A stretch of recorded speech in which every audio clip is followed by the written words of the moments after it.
Bonjour à tous, bienvenue pour cette nouvelle vidéo qui continue dans la mécanique subtile de la vie à vous expliquer vos fondements, vos programmes inconscients pour aller vers remettre de la conscience dans tout ça et faire des choix.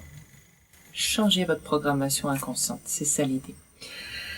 En fait, derrière ce pilier, le monde est dangereux, derrière cette croyance, c'est l'idée que la violence est normale. La violence est normale parce qu'il y a danger.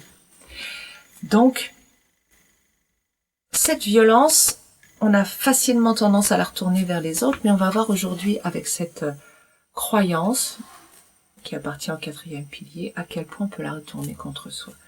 Et cette croyance anodine est « il ne faut pas déranger les autres ». Est-ce que ça vous parle ? Peut-être pour certains d'entre vous, ça ne parle pas du tout. Vous n'avez jamais entendu ça.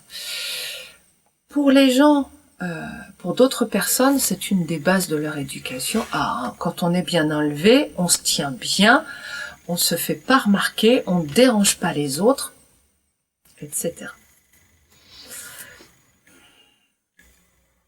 Que vous ayez été éduqué ou non avec cette croyance, allons voir qu'est-ce qu'elle importe.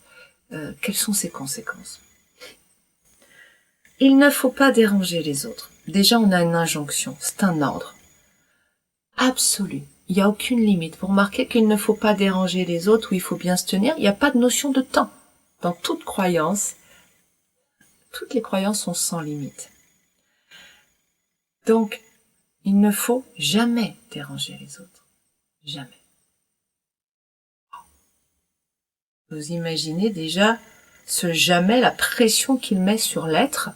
Ça veut dire que chaque fois que j'ai pu déranger quelqu'un dans ma vie, c'était bien ou c'était mal. Notre système binaire ne nous laisse pas beaucoup de choix, puisqu'il ne faut pas déranger. Si je le fais quelque chose de mal. Je n'obéis pas à mon programme. Ok, donc j'ai fait quelque chose de mal. Est-ce que c'est possible de ne jamais déranger personne dans une vie? Certains d'entre vous vont répondre oui. On va continuer et on va voir à la fin comment ils se sentent par rapport à cette réponse. Qu'est-ce qui se passe au niveau valeur entre moi et l'autre quand je dis qu'il ne faut pas déranger les autres? Est-ce que je suis dans une relation horizontale avec eux? Qui est le plus important là, s'il ne faut pas déranger les autres? Ce n'est pas « il ne faut pas se déranger les uns les autres », non. C'est « il ne faut pas déranger les autres ». Donc qui ne doit pas déranger les autres? A priori moi. Donc ma valeur par rapport à celle des autres est-elle égale? Non. Je me retrouve en dessous, je se retrouve au-dessus. Donc déjà, cette première conséquence, cette valeur me fait perdre toute valeur. Et les autres deviennent le plus important. Cette notion de plus important est étayée par l'idée que il faut penser aux autres, il faut aimer les autres, etc., etc. C'est évidemment aussi complètement relié aux autres piliers sur l'importance que je peux avoir au début de ma vie et que donc l'extérieur est plus important que moi. Tout ça est ensemble. Ok, donc je commence par perdre ma valeur. Il ne faut pas déranger les autres. Quel est le sens du mot déranger là? Pour moi, il y a plusieurs acceptions, plusieurs sens au mot déranger. Premier sens, gêner. Il ne faut pas déranger les autres, ça veut dire il ne faut pas gêner les autres. Mais gêner au sens de s'opposer à la volonté des autres. Donc, j'entends, il ne faut pas déranger les autres, il ne faut pas faire quelque chose qui ne plaît pas aux autres, que les autres n'acceptent pas. Quand je crois ça, effectivement, je m'écrase. Je m'écrase. Bah oui, si je risque de déplaire, la peur de déplaire arrive, parce que déplaire c'est grave. Déplaire, c'est que l'autre me mette une étiquette négative, une étiquette noire, c'est mal, donc je dois me punir. C'est le premier programme. Enfin, premier et deuxième, si c'est mal, c'est puni. Donc je dois me punir en fermant mon cœur à moi-même. Plus d'énergie de ma source d'amour inconditionnel, je souffre, je suis malheureuse. Pas parce que l'autre me dit un truc, parce que j'ai fermé mon cœur à moi-même.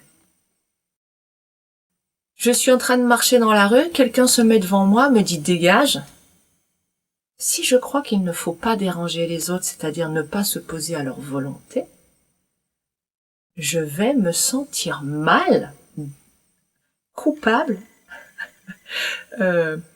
mauvaise personne, je vais me culpabiliser d'avoir quelqu'un en face qui me dit dégage. Ça va être moi la coupable, moi qui fais la mauvaise chose, parce que je déplais à l'autre. Je l'ai dérangé. Vous voyez?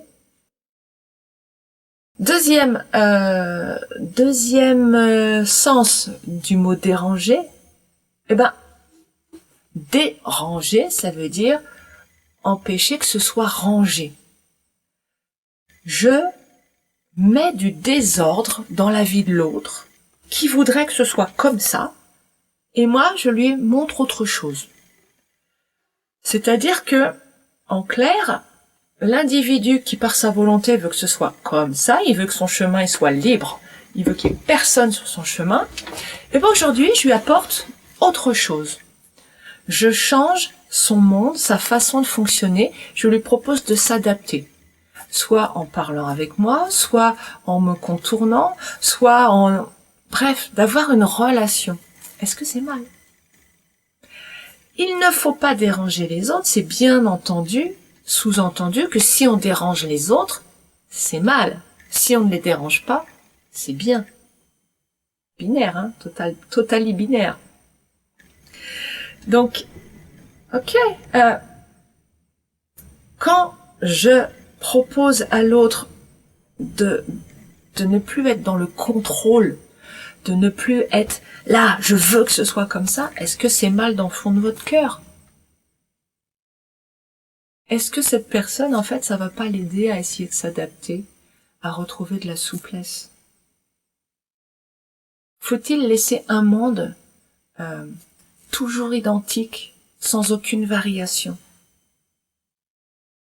Est-ce que un monde toujours identique sans variation nous rapproche de la vie ou nous rapproche de la mort? Comment vous le sentez à l'intérieur de vous? Pour moi, la vie, c'est l'expansion, la croissance, la multitude, la diversité, la différence. Donc, à partir de là, cette notion de rien ne bouge, elle me paraît aller plutôt vers la mort que vers la vie. Elle me paraît dangereuse. Pour celui qui a besoin de ce contrôle, il en a besoin parce qu'il a des programmes d'insécurité. Et ce pilier, le monde est dangereux, en fait partie bien évidemment. Ok, troisième acception du sens déranger les autres, acception et non pas acceptation, hein, on confond souvent les deux mots, c'est provoquer des émotions négatives chez l'autre. Faut pas déranger les autres, c'est-à-dire qu'il faut pas les mettre de mauvais poil, leur déplaire. C'est mal de déplaire aux autres. Vous voyez mon grand sourire. C'est mal de déplaire aux autres. C'est mal. Ça voudrait dire donc que pour que ce soit bien et que je sois récompensée, je dois plaire tout le temps aux autres. Ça veut dire quoi, plaire tout le temps?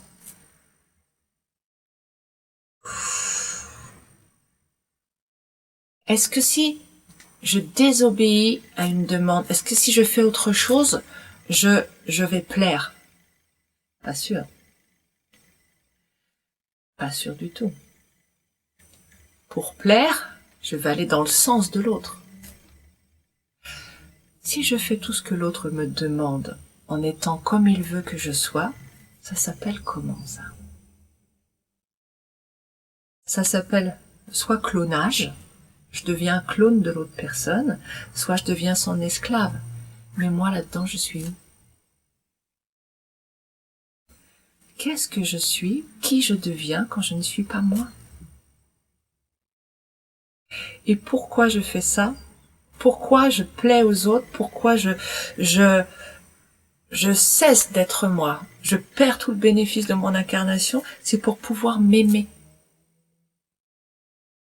Est-ce que je m'aime quand je ne suis plus moi? Est-ce que j'arrive à ouvrir mon cœur à ma source d'amour inconditionnel quand je deviens une esclave?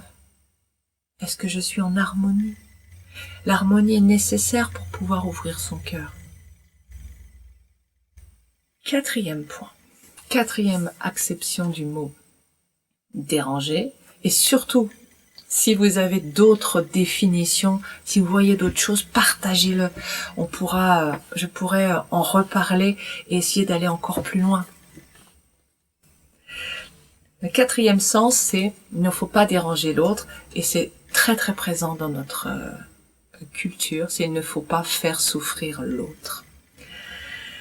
Alors celle-ci, je vais en faire une vidéo quasi pas par entière, mais peut-être bien. En tout cas, ça va être vraiment dans le 5e pilier qui va être consacré à la souffrance. Non pas pour faire son apologie, mais pour voir comment vous êtes dans une obligation morale de souffrir et faire souffrir. Et oui. On va voir tout ça la prochaine fois. Donc, je vais pas m'étendre sur celle-ci, mais il y a ce sens-là qui est derrière. Il ne faut pas faire souffrir les autres. Ok. Si je reste sur « il ne faut pas déranger les autres », comment je vais faire matériellement? On me dit ça, t'as ce programme-là. Comment tu fais pour ne pas déranger les autres? Ben, avec tous les sens que je vous ai donnés, si je résume, ça veut dire premièrement que je vais me soumettre. Je vais me soumettre à sa volonté, à ce qu'il dit, mais je vais me soumettre aussi à mes propres représentations sur l'autre, mes propres représentations de ce qui est bien et de ce qui est mal. C'est-à-dire que il y a d'une part ce que l'autre peut me dire avec sa petite bouche ou son corps, sur ce qui est ok ou pas, mais il y a aussi tous mes programmes que je vais projeter sur lui. Je vais croire qu'il fonctionne comme moi, et tout ce qui m'est interdit chez moi, je vais l'imaginer interdit chez lui, c'est-à-dire non autorisé pour moi. Si je peux pas le faire, il va pas me dire que j'ai le droit de le faire, vous voyez? Donc je vais me soumettre à une réalité, qui est ce qu'il dit, mais aussi à quelque chose de totalement délirant, totalement en dehors de la réalité, qui sont mes représentations. Je vais donc, pour le faire plus clair, me soumettre. Mais se soumettre, c'est quand je me sens soumise. Est-ce que je me sens du pouvoir? Non, je perds encore mon pouvoir. Oh, encore. Vous voyez qu'avec ces piliers, c'est difficile d'avoir du pouvoir dans sa vie. C'est difficile de se sentir grand et fort. Comment je peux trouver de la force? La seule solution que ces programmes me proposent, c'est la violence. C'est une incitation à la violence que nous avons à l'intérieur de nous. Or, la violence est à l'opposé de ce que nous sommes profondément. Lumière, amour, bienveillance. Donc cette violence, mais d'où vient-elle? Je suis en train de vous dire que si nous arrivons à sortir de ces programmes, nous pouvons créer un paradis sur Terre.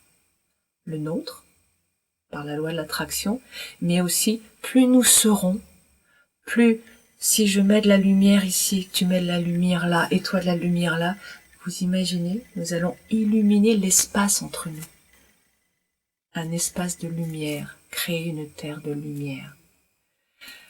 Est-ce que c'est égoïste de se faire du bien? Est-ce que c'est égoïste d'illuminer le monde? Est-ce que vous voyez l'absurdité de cette question? Est-ce que c'est mal d'apporter de la lumière sur cette terre?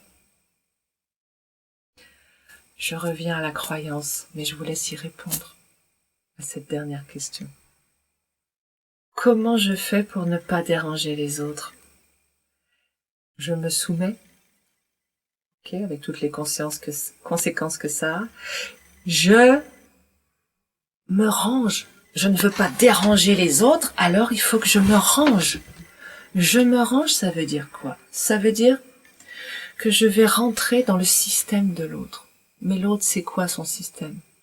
J'en sais rien. En réalité, c'est le système de mes représentations. Donc, je vais rentrer dans un moule, et ça, je pense bien que ça doit vous parler, puisque nous avons tous ce moule de ce qui est bien et de ce qui est mal. Nous rentrons dans ce moule à usage unique. Tu dois être bien, côté blanc. Donc, tu dois te comporter de telle et telle façon. C'est notre moule. D'apparence physique, tu dois être comme ça, comme ci, comme ça. N'empêche que, je vais me ranger dans ce modèle. Je vais couper tout ce qui dépasse de moi.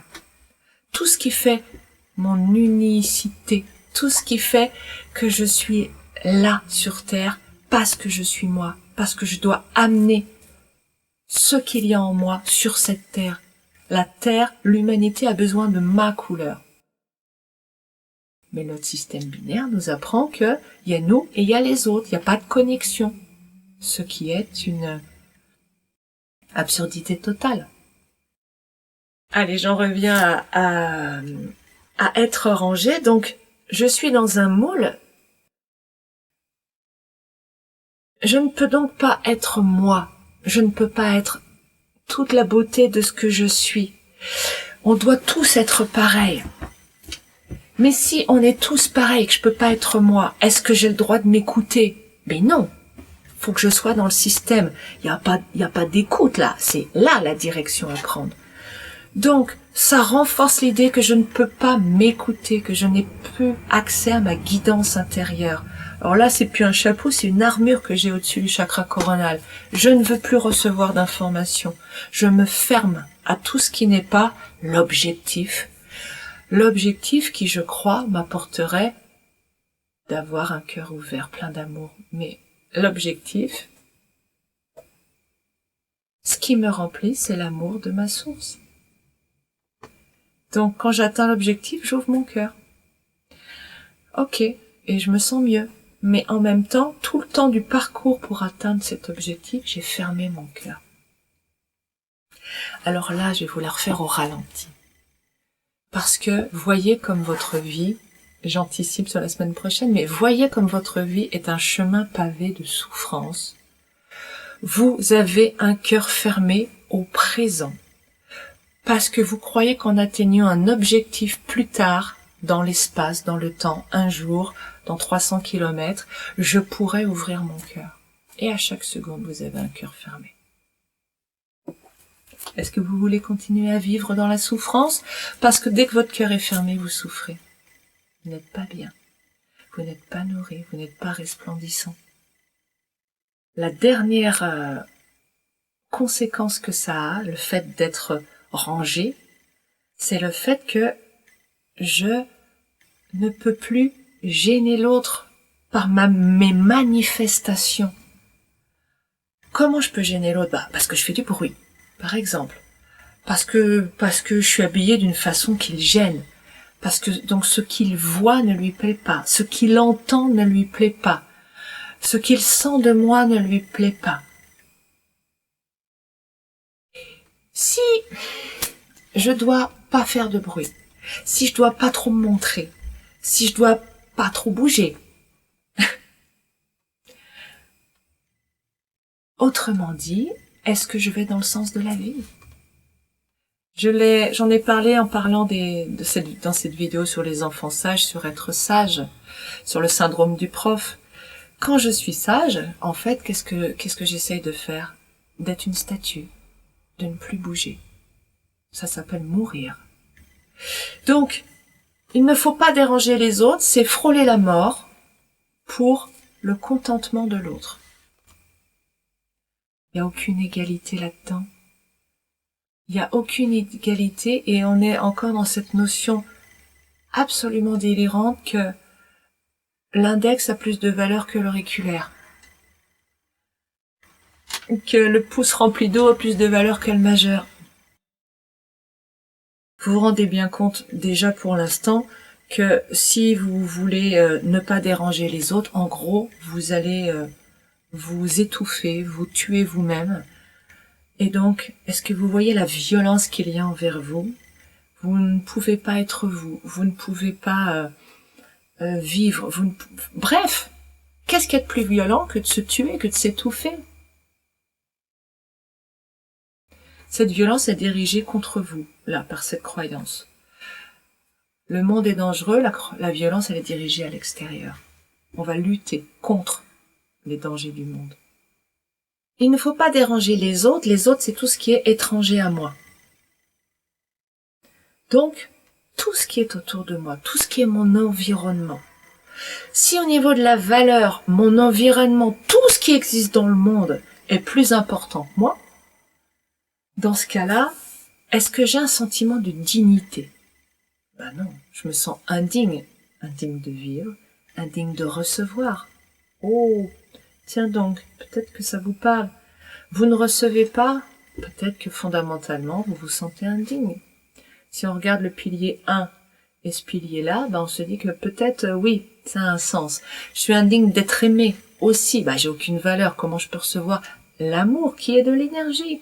L'amour, l'argent, la nourriture, les choses matérielles. 3 niveaux d'énergie différents, mais toujours de l'énergie.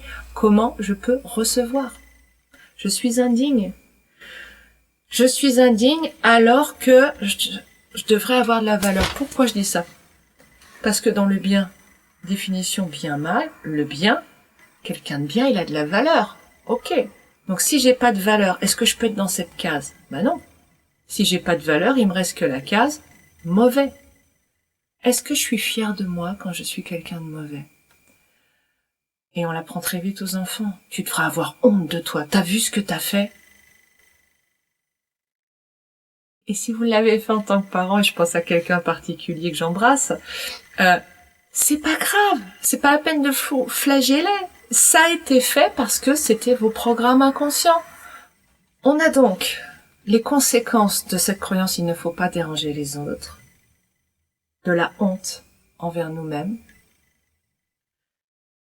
une dévalorisation évidente si j'ai honte de moi, et donc une dévalorisation pour ce qu'on a vu, et un sentiment d'indignité. Parce que je crois qu'il ne faut pas déranger les autres. Parce que je crois. Si je crois que je peux déranger les autres, si je crois que j'ai le droit de faire du bruit, si je crois que j'ai le droit d'être moi-même, de prendre ma place, si je crois que avoir des éclats de rire au cinéma, j'ai le droit. Si je crois que crier fort le jour où je suis en colère, j'ai le droit. Si je crois que j'ai le droit de chanter ma joie, comment c'est pour moi? Est-ce que j'ai honte de moi? Mais non. Est-ce que j'ai un sentiment de dévalorisation? Bah non. Tout va bien. Donc ce n'est pas ce que je fais le problème. C'est toujours la croyance. Sans cette croyance, vous êtes heureux. Et avec cette croyance, vous êtes en train de vous faire mourir. Avec une violence, retournée dans tout ce qui peut être l'expression de la vie en vous. Le problème, vous êtes en train de tuer toute l'expression de vie en vous. Mais vous êtes aussi en train de tuer toute expression de vie chez l'autre. Parce que quand vous croyez qu'il ne faut pas déranger les autres, ça s'applique évidemment d'abord à vous, mais vous l'appliquez aux autres. Vous pensez que les autres n'ont pas le droit de vous déranger. Quand j'entendais un bruit de moto, parce qu'il y en a pas mal comme vous l'entendez dans les vidéos, même si j'essaie de les tourner dans des moments calmes, il y a pas mal de motos qui tournent dans le coin. Ça m'agaçait. Pourquoi ça m'agaçait? Parce que ça me dérange. Ok. Et donc, surtout, l'autre n'a pas le droit. S'il n'a pas le droit de me déranger et qu'il me dérange, parce qu'on en est là, ça me dérange. Non mais, s'il le fait, il est donc coupable. Pas dans la réalité, mais dans ma croyance. Il est coupable. Et comment je le punis? par les moyens que j'ai appris, agressivité, je retourne, j'envoie de l'agressivité contre lui, et fermeture de mon cœur. Mais c'est mon cœur à moi qui se ferme. Ça veut dire que c'est moi qui suis en train de perdre mon amour. Je suis dans l'agressivité, la négativité. Et à ce moment-là, je ne suis plus dans mes hautes fréquences. C'est à moi que je fais du mal quand je n'aime pas les autres. Vous voyez ? Attention, aimer les autres, c'est pas ouvrir son cœur aux autres. C'est ouvrir son cœur à soi-même en présence des autres. Ce sont deux choses très différentes. N'hésitez pas si vous avez des questions là-dessus, parce que c'est essentiel. Sinon, pouf, vous ouvrez, vous prenez la négativité de l'autre, vous vous retrouvez submergé de la négativité en croyant être une bonne personne. Donc en fait, avec cette croyance, il ne faut pas déranger les autres, vous allez vous retrouver dans un mode guerrier dès qu'il y a un truc qui vous plaît pas. Vous allez trouver ça normal d'être en colère contre les autres et de les punir, sans prendre conscience qu'en les punissant, c'est vous que vous faites souffrir. Comment je peux être en paix dans mes relations quand je crois que le monde est dangereux et quand je crois que c'est normal que je sois en guerre avec tout le monde dès qu'il y a un truc qui me déplaît? Mais comment ça peut fonctionner ce monde dans la paix, la bienveillance, avec ces croyances? Je voudrais juste terminer sur la notion d'intention. L'intention. Quand je juge que quelqu'un me dérange parce que il fait quelque chose qui ne me plaît pas, dans la réalité, je suis juste en train d'être en lutte, en résistance avec ce qui est. Portez simplement votre attention sur autre chose qui vous plaît. Nous pouvons exclure des choses de notre champ d'attention, pas du monde, pas de la réalité. Ces choses continuent d'exister, mais nous pouvons sélectionner. Et c'est en cela que notre cerveau est le créateur de notre expérience de vie. Donc l'intention, c'est mon intention pour me faire du bien, c'est à moi de mettre mon sélecteur sur ce qui me va, et c'est aussi l'intention de l'autre. Quand une moto passe, elle n'a pas une intention vis-à-vis de moi. C'est ça qui nous permet aussi de relativiser la notion d'attaque personnelle de façon consciente. Quand on a encore ce programme de « il ne faut pas déranger les autres » ou « le monde est dangereux », on prend encore ce qui nous déplaît comme des attaques personnelles. Mais en fait, quelle est l'intention de l'autre? Est-ce qu'il a vraiment pour intention de me faire du mal à moi Sandrine? Est-ce que si je suis interchangeable avec Christine, est-ce qu'il continue? Est-ce que ça change quelque chose? Ça vous permettra d'avoir plus de clarté et vous allez vous rendre compte qu'il n'y a jamais d'attaque personnelle. C'est toujours une intention qui va vers soi et non pas contre l'autre, contrairement à ce que veut nous faire croire ce pilier de danger, de guerre. Nous sommes chacun en train d'essayer d'assurer notre survie. Mais notre survie à travers des programmes qui nous font aller vers la mort et vers la souffrance. Notre ego essaye d'assurer notre survie. Donc, parfois, c'est dirigé contre l'autre, puisque nous croyons que nous avons à nous battre contre l'autre. Mais c'est pas contre l'autre pour ce qu'il est au fond de lui. C'est contre l'autre tel que nous le percevons, bourreau. Pour terminer, j'espère que maintenant, de plus en plus, vous cheminez vers une perception de plus en plus consciente du monde qui vous entoure. Quand je dis consciente, ça veut dire avec la capacité de prendre du recul sur vos programmes inconscients et de voir ce qui est là. La négativité, elle vient comme un casque sur nous. J'en ai déjà parlé, j'ai déjà donné des trucs, des astuces, c'est pas forcément le mot, mais voilà, pour soulever un peu ce casque par moment et retrouver de la clarté, y compris dans leur regard.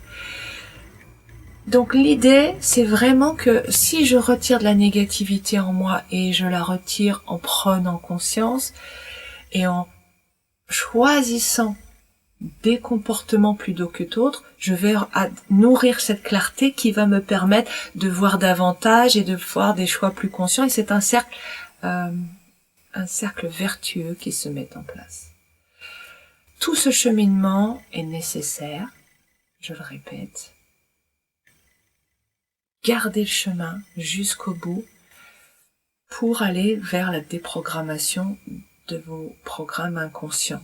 Mais vous avez besoin d'être vraiment au clair dans votre conscient déjà et de voir l'iniquité, la violence, la souffrance propagée par ce que nous croyons être le bien. Le bien n'est qu'un programme. Le bon, le juste, il est là. Et là, vous ne vous trompez pas, vous savez très bien où vous allez. Écoutez votre cœur, faites-vous conscience, tiens, un beau lapsus, faites-vous confiance aussi, et je vous dis à la semaine prochaine. À bientôt!